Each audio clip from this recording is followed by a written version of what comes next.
violent protests have erupted across the country as thousands took to the street in Spain's eastern city of Valencia to protest the authorities' handling of one of Europe's deadliest natural disasters in decades and also call for accountability. Questions are being asked in Spain about the authorities' handling of the crisis, one that has brought out the very worst and the very best in people. Take a look at this report.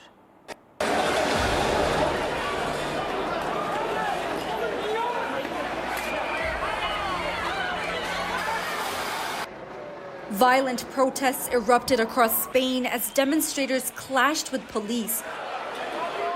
Their anger fueled by what they see as the government's inadequate response to last month's devastating flash floods.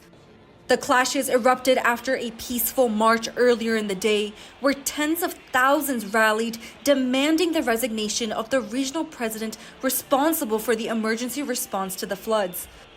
As the situation intensified, riot police used batons to disperse the crowd, striking demonstrators during the confrontations.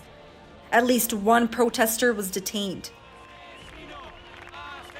Regional leader Carlos Mason is facing intense pressure after his administration failed to send flood alerts to citizens' cell phones until hours after the flooding had already begun.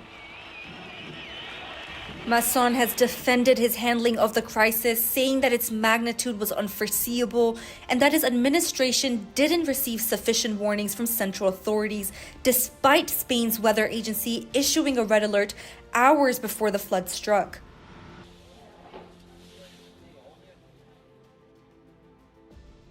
The historic flood caused at least 220 deaths, 211 of them in the Valencia region alone.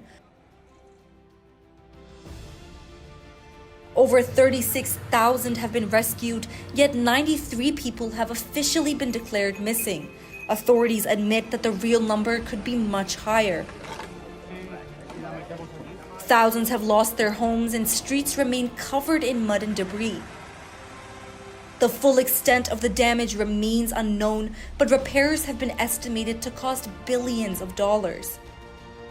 Samia Afsar for NDTV World.